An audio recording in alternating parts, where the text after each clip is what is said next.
How is everyone this week? I'm Nancy from Black Sheep Knitting in Needham, Massachusetts, doing my weekly podcast.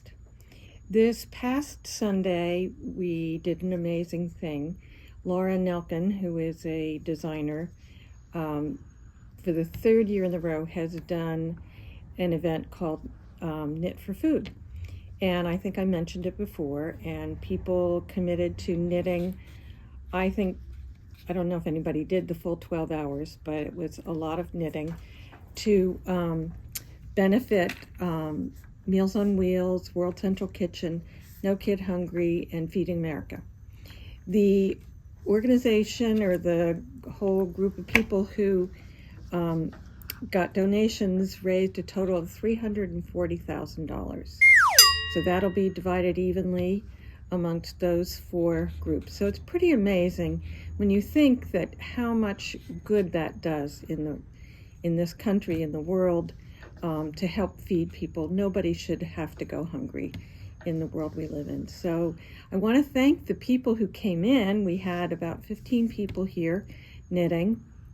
We had gifts for everyone. We played trivia, yarn trivia, or knitting trivia, with gifts for those people who were the winners. So it was a lot of fun. It was nice to sit and knit with people that we don't necessarily see all the time. Also, a big shout out to Irina Shar of Fiber Chats and Erica Field of a designer who is known as Grapefruit and Gardenia. They were the impetus for this in the shop. They asked if we would host it here. And I'm so glad we did, because it was great. People donated. I think we, in our group, maybe, and I don't know all of them, because I think some people donated randomly or through different pathway than through Black Sheep Knitting, but I think it was over $600. So we thank you so much. I look forward to doing it again next year. I think it'll be a lot of fun. We have some upcoming things in the shop. Our wonderful Maureen Kelly is back teaching crochet again. Unfortunately, her regular class, which meets starting April 8th, I believe, is full, the afternoon class. But she has graciously agreed to do a morning class. These classes will meet every other week, so the morning class will start April 8th in the morning. And this is really a beginner's class. I suppose if you already know how to crochet, you're welcome to come to that. But she's, I think, going to teach you how to do a granny square, and I'm not sure what else. So you can call the shop to register for that. And I think it'll be online, I hope, after today. So that's another thing. And she's going to be teaching every other week throughout the summer and into the fall. There may be a break here and there. So hopefully she'll continue with that beginning class as well. I taught it for a few weeks. I did a 4-week session. I promise anybody who does join it, she's a much more experienced crochet teacher than I. So we look forward to having that. The other great thing is we have a few spaces left in Catherine's April Hat Workshop, which starts April 5th, and it meets April 5th, April 12th, and April 26th from 3:30 to 5:30. It's a fun beret. You learn lots about bobbles and something called a puff stitch. It's fun. So that you could register for online also. So I think there are a few spaces left in that. Then we have coming up, and I don't have the exact date, the amazing designer Julia Farwell Clay has agreed to come and do a workshop. I think it's going to be on a shawl. She has done a collection of patterns for Monos, and they are just beautiful. I think I may have mentioned it before. So she has agreed to come. It'll probably be a Saturday afternoon. I'll have that date by next week.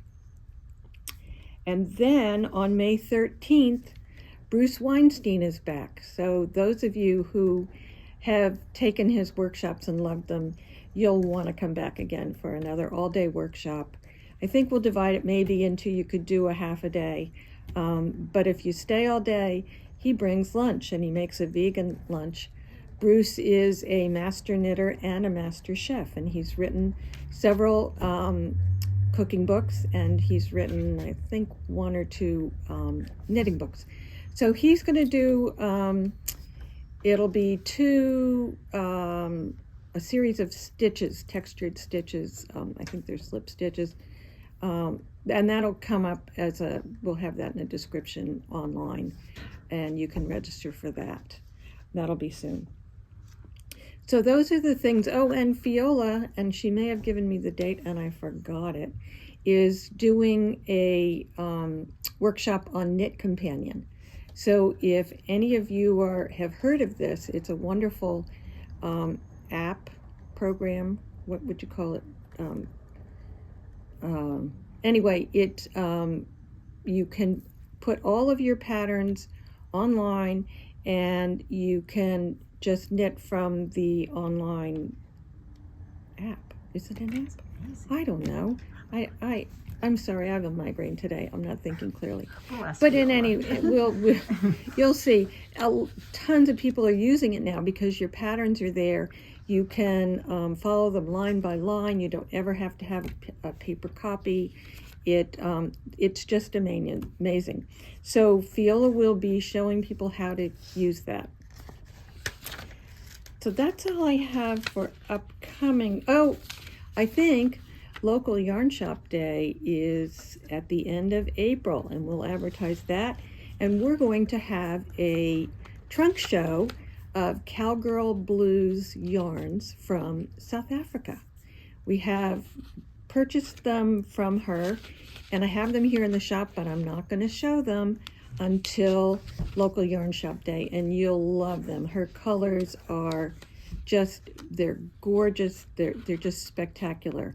And we have, I think, 2 or 3 different yarns, a sport weight and a fingering weight, and maybe there's a few lace weight in there. But I discovered her at Vogue Knitting, and I really like her colorways, and I think you'll love them too. So we have that to look forward to.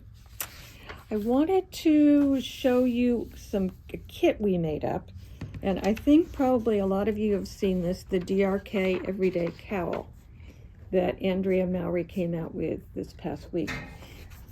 This is a 1-color version, but she's got a 2-color version, and I was particularly struck by that because as you know, we got in Farmer's Daughter's yarns in the last 2 weeks, and we made up some kits that I thought people might like. This is her Juicy DK.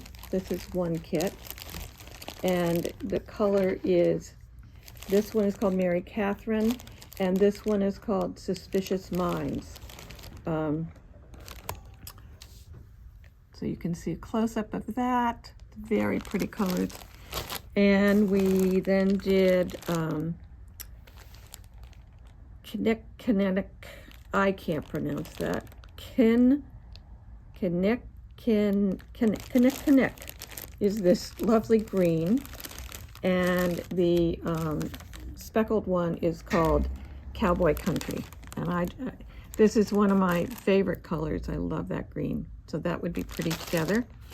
And next we have Undercurrent. Is this beautiful green color, along with Legends of the Little People. They're really pretty together, I think. And these, I think, will be online after today, Robin, maybe? But you can certainly come get them in the shop. And this is called Glacial Lake Missoula, this one. And then the darker one is called Crow Camp. And I thought those were really pretty together. So this is a kit that we have in the shop, and we'll put it online. I love this pattern. It's a quick knit, and it just, keeps you nice and warm. You just put it over your head. It's good for this weather right now, I think.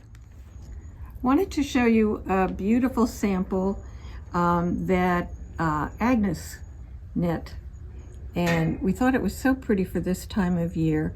It's called Susurrus, and I'm going to have to spell that so that, because I'm not sure I'm saying it right. Susurrus, and it's made with Fino, which is a Manos fingering weight, light fingering, and with Isayer, or you can use any mohair. I think this is the Isayer mohair. This colorway is called Havisham, and this is Almond. So I thought this was really pretty, a great lightweight sweater for the spring and the summer. We have some other colors that I picked that I thought would be really nice. This again is the Fino, and this color is called Plume, Peacock Plume.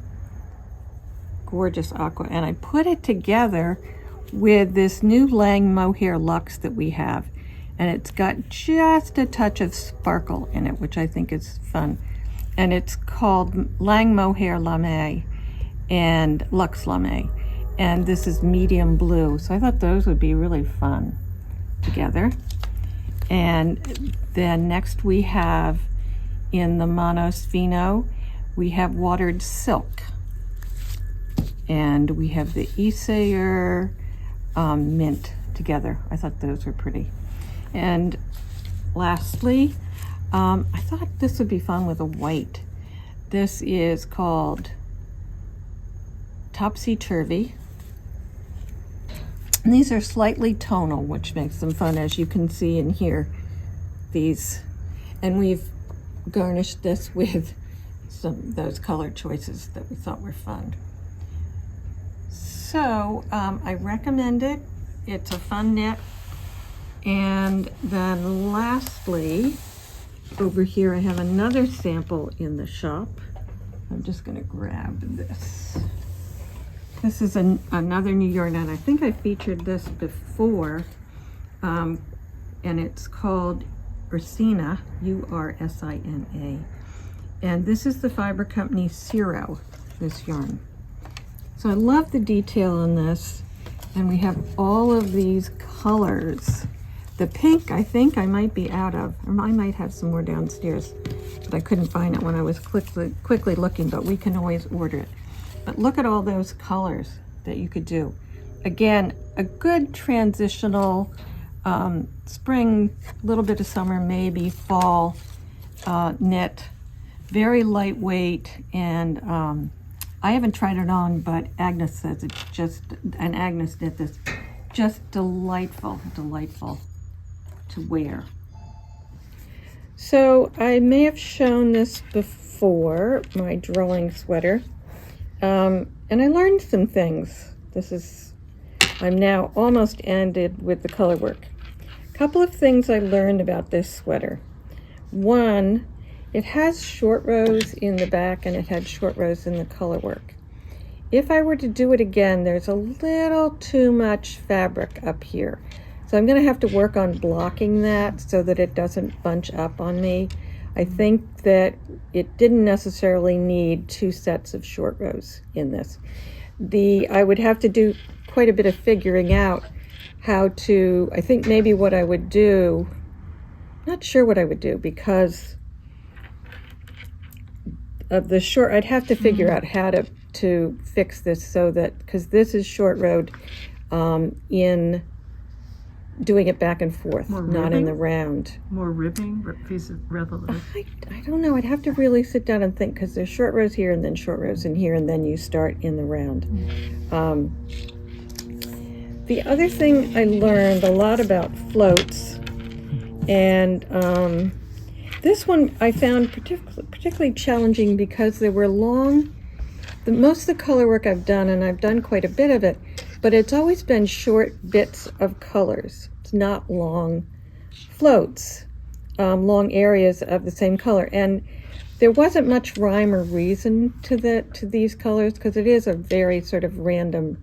There are some places where you can kind of figure out what's going to come next, but I had a particularly, I have to confess, it was not an easy knit for me. I'm very happy to be sort of at the end of it. But I played around with short and long floats just to see what would happen.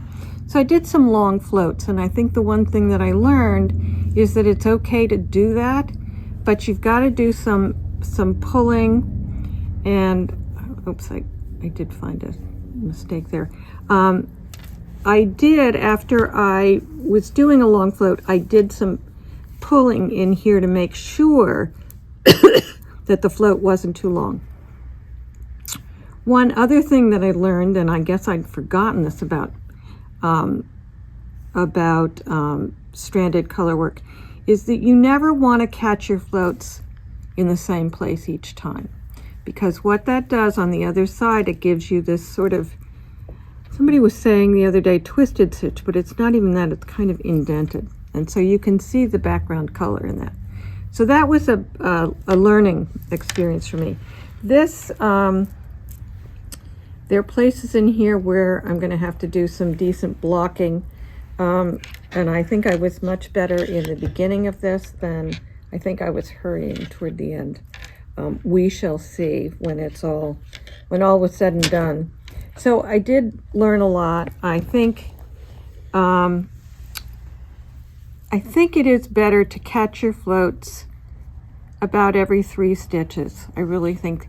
But I think the main thing I learned is to never do it in the same place, because that's where I noticed on this side where it didn't work as well. So that said, I love the design. I think it's a beautiful sweater. I can't wait to finish it. Probably by the time I finish it, it'll be too warm to wear it, but we shall see. So I'm looking forward to some spring sweaters. I hope you all are too. We have lots of cotton and linen blends. We have cotton and silk blends. And I even find knitting with a wool fingering weight works quite well for a summer tee. And then, before I forget, I wanted to tell you what I'm wearing.